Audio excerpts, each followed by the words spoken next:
আসসালামু আলাইকুম রহমতুল্লাহি ওয়া বারাকাতুহু। যারা বিজনেস করে থাকেন তারা বিজনেসের আয়কে কখন আয় হিসাবে স্বীকৃতি দিবেন সেই ব্যাপারে একটি নির্দেশনা আছে এবং সেই নির্দেশনাটা মেনটেন করার জন্য তাকে 5টা স্টেপ ফলো করতে হয়। এই 5টা স্টেপ কি সেগুলো সম্পর্কে একটু ধারণা দিই। যখনই তিনি বিজনেসে ক্রেতা এবং বিক্রেতা যখন তাদের মধ্যে ক্রয় এবং বিক্রয়টি সংগঠন করবেন, প্রথমত যেই জিনিসটা খেয়াল রাখতে হয় সেটা হচ্ছে তাদের মধ্যকার যে কন্ট্রাক্ট আছে সেই কন্ট্রাক্টটা সম্পর্কে তাদের সচেতন হতে হবে। অর্থাৎ তারা কোন বিষয়টি বা কোন সার্ভিসটি তারা বেচাকেনা করতে যাচ্ছেন সেটা একেবারে সুনিশ্চিত হতে হবে। এই সুনিশ্চিতটা কীভাবে হওয়া যায়? হয় সেটা একেবারে রিটেন থাকবে, অথবা যদি মৌখিকভাবে থাকে সেটা ওরাল একেবারে স্পষ্ট হতে হবে। আর ইমপ্লাইডটা আমরা অনেকে বুঝি না, রিটেনটা আমরা বুঝি, ওরালটাও আমরা বুঝি, মানে মৌখিক যেটা একেবারে বলা থাকে ভাই আমাকে 2 কেজি ডাল দেন, সে 2 কেজি ডাল দিয়ে দিল। ইমপ্লাইড কোন বিষয়টা? ইমপ্লাইডটা হচ্ছে যেমন উদাহরণ হিসেবে আমরা বলি যে যেমন ডক্টরের কাছে যাওয়া। ধরেন ডক্টরকে প্রথমবার দেখাতে 1000 টাকা ভিজিট লাগে, তারপর সে কিন্তু বলে যে তারপর প্রতিবার আপনি যখন আসবেন তখন হচ্ছে 300 টাকা করে ভিজিট 1 সপ্তাহের ব্যবধানে। অর্থাৎ তার মানে হচ্ছে আপনি পরেরবার যদি আপনি 1 সপ্তাহ পরে আপনি আবার আসেন তাহলে 300 টাকা, তারপর যদি আবার 1 সপ্তাহের মধ্যে আপনি আবার আসেন তাহলে 300 টাকা। এটা হচ্ছে ইমপ্লাইড। এটা আপনাকে একেবারে লিখিত বা মৌখিকভাবে বলতে হবে না, এক কথা দিয়ে আপনি সেটা বুঝে যাবেন।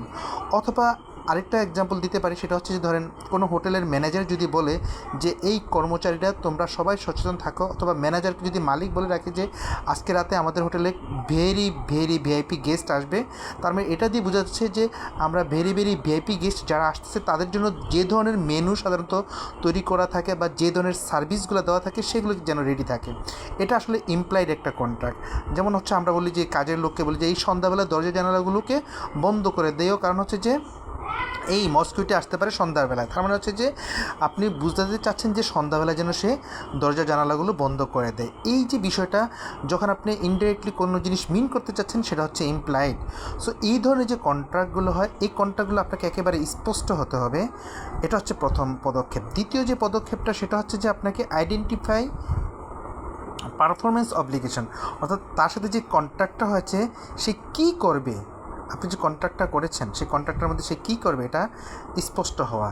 যেমন হচ্ছে যে আপনি হচ্ছে যে আমরা যদি উপরে একটা এক্সাম্পল দেখি, a company signs a $1 lakh contract with a customer to supply software plus performance provide 1 year maintenance.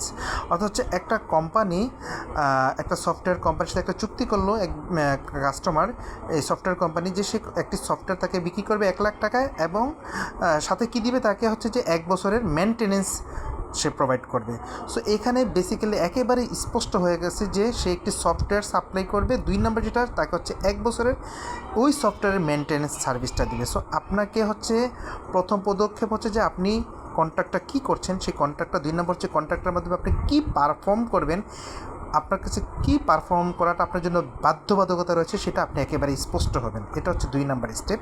3 নম্বর স্টেপে যেটা বলা হয় সেটা হচ্ছে যে আপনি কত টাকার মধ্যে এই পারফরমেন্স অব্লিগেশনটা করবেন, অর্থাৎ আপনি যে তাকে পারফরমেন্সটা করে দিবেন সেটার জন্য আপনি কত টাকা চার্জ করছেন সেটা আপনাকে স্পষ্ট হতে হবে। ডিটারমাইন দ্য ট্রানজ্যাকশন প্রাইস, এখানে সাধারণত 1 লাখ টাকার কথা বলা হয়েছিল, আমরা এখানে দেখি সেই 1 লাখ টাকা। সো প্রথমে হচ্ছে কন্ট্রাক্টটা স্পষ্ট হওয়া, কী কাজ করবে সেটা স্পষ্ট হওয়া, কত টাকায় করবে সেটা স্পষ্ট হওয়া। চতুর্থ নম্বর যে বিষয়টা সেটা হচ্ছে যে আপনি যেই কন্ট্রাক্টটা করছেন সেই কন্ট্রাক্টটা কতটুকু কাজ করলে কত টাকা পাবে সেই বিষয়টা আপনাকে নিশ্চিত হয়। এখানে সাধারণত কন্ট্রাক্টর আমরা 2টা পার্ট দেখি। একটা হচ্ছে যে প্রথম পার্ট হচ্ছে সেই সফটওয়্যারটা সেল করবে 1 লাখ সফটওয়্যারটা, এবং হচ্ছে যে মেনটেনেন্সটা করবে। 2টা কাজের জন্য 1 লাখ টাকা। এখন 2টা কাজের জন্য কোন কাজের জন্য কতটুকু সেটাও আপনাকে স্পষ্ট হতে হবে। সেই স্পষ্টটা কীভাবে এখানে দেখলাম আমরা যে সে হচ্ছে যে সফটওয়্যার সেল অ্যাবাউট $80,000, আর হচ্ছে সেটা মেনটেনেন্স পারপাস 1 বছরের মেনটেনেন্সের জন্য সে $20,000 চার্জ করেছে। সো এই যে স্টেপ 4 সেটা হচ্ছে আপনি কত আপনার যে কন্ট্রাক্টটা সেই কন্ট্রাক্টর কতটুকু পারফরমেন্সের জন্য কত টাকা সেটা আপনাকে নিশ্চিত করতে হবে। এটা হচ্ছে 4 নম্বর স্টেপ। পঞ্চম স্টেপ যেটা সেটা হচ্ছে যে আপনি হচ্ছে যে রিকগনাইজ করবেন যে আপনি কতটুকু আপনার রেভিনিউ রিকগনাইজ করবেন। এখন রেভিনিউ রিকগনাইজটা হচ্ছে যে আপনি যতটুকু পারফর্ম করবেন ততটুকুর জন্য আপনি হচ্ছে যে আপনার রেভিনিউটাকে রিকগনিশন করবেন। হ্যাঁ, এখন রেভিনিউ রিকগনিশন করার বেলা আমরা সাধারণত দুইটা জিনিস আমাদের একটু মাথায় রাখতে হবে। রেভিনিউ আমরা যখন যে সার্ভিসটা বা হচ্ছে আপনি যে ট্রানজ্যাকশনটা করছেন সেটা দুই রকম সিচুয়েশনে হয়ে থাকে। এক নম্বর সিচুয়েশন হয় আপনি সার্ভিসটা বা পারফরমেন্সটা অ্যাট ওয়ান পয়েন্টে আপনার সেটা সার্ভ হয়ে যায়। যেমন আমাকে একটি আইসক্রিম দিন, আপনি সেই আইসক্রিমটা নিয়ে নিলেন, আপনার পারপাস সার্ভ হয়ে গেলো at one point, one time. এটা ওয়ান টাইমে আপনার জন্য পারপাসটা সার্ভ হয়ে গেলো ইমিডিয়েটলি, এটাকে আমরা বলি। ধরুন এখানকার এক্সাম্পল অনুযায়ী সে যখন $80,000 দিয়ে সফটওয়্যারটা কিনেছে, তখন অ্যাট ওয়ান পয়েন্টে সে $80,000 তার রেভিনিউ হিসেবে, সে বিক্রি বাবদ সে আয় হয়েছে এটা সে দেখাতে পারে। দুই নম্বর যে বিষয়টা থাকে সেটা হচ্ছে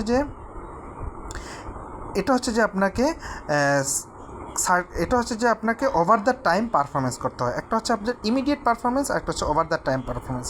এটা হচ্ছে যে আপনাকে একটা সময় ধরে এই পারফরমেন্সটা করতে হয়।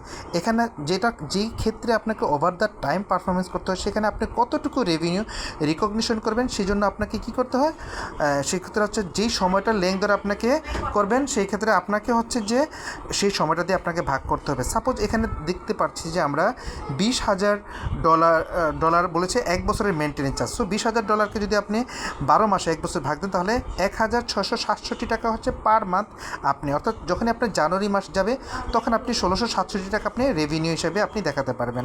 ফেব্রুয়ারি মাস যাবে তার দ্বিগুণ, মার্চ মাস বাজে দ্বিগুণ। এটা হচ্ছে আপনি একবারে এই $20,000 জানুয়ারি মাসেই আপনি $20,000 আপনি রেভিনিউ হিসেবে দেখাতে পারবেন না। সো এটা হচ্ছে আবার আমাদের হচ্ছে যে পারফরমেন্স ওভার দ্য টাইম, এক্ষেত্রে রেভিনিউটাকে এভাবে অ্যালাউ করা হয়। অর্থাৎ আপনি যখনই হচ্ছে যে $20,000 পাচ্ছেন, তখন আপনি পুরোটাকে আপনার আয় হিসাবে দেখাতে পারবেন না। আপনি এখানে আপনার আয় খাতে আপনি হয়তো অ্যাডভান্স রেখে দিলেন, কিন্তু আপনার আয় খাতে আপনি দেখাবেন সেটা মাত্র একটা মাস গেলে $1,667 করে। সো এই ধরনের কাজ কোনগুলোর ক্ষেত্রে হয়, যেগুলোর ক্ষেত্রে আমরা হচ্ছে যে ওভার দ্য টাইম পারফরমেন্স হয়, এগুলোর ক্ষেত্রে সাধারণত দুই ধরনের কাজ হয়। একটা হচ্ছে কনস্ট্রাকশনের ক্ষেত্রে, আর একটা হচ্ছে মেনটেন্যান্সের ক্ষেত্রে। কনস্ট্রাকশন কী হয়, যেমন ব্রিজ বা কালভার্ট, এগুলো ধীরে ধীরে লম্বা সময় ধরে হয় এবং এদের পারফরমেন্স একবারে পেমেন্ট হয় না। আমাদের দেখি বিল্ডিং যেগুলো ডেভেলপাররা বা অন্যান্য যখন বড় বড় প্রজেক্টের কাজ করে, এগুলো সাধারণত একের টাইম সেটার পেমেন্টটা হয়, কাজটা শেষ হয়ে যায় না, লম্বা সময় ধরে চলে এবং এদের পারফরমেন্সগুলো হচ্ছে যে time to time over the time শেষ হয় এবং তাদের পারফরমেন্সগুলো ওভার দ্য টাইম পেমেন্টও করা হয়। সো যতটুকু পারফরমেন্স করা হয় ততটুকুই তাকে পেমেন্ট করতে হবে।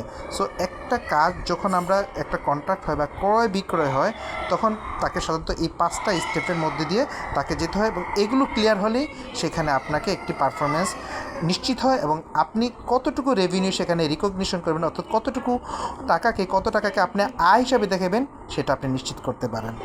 ধন্যবাদ, আশা করি সবাই বুঝতে পেরেছেন। আসসালামু আলাইকুম রহমতুল্লাহ।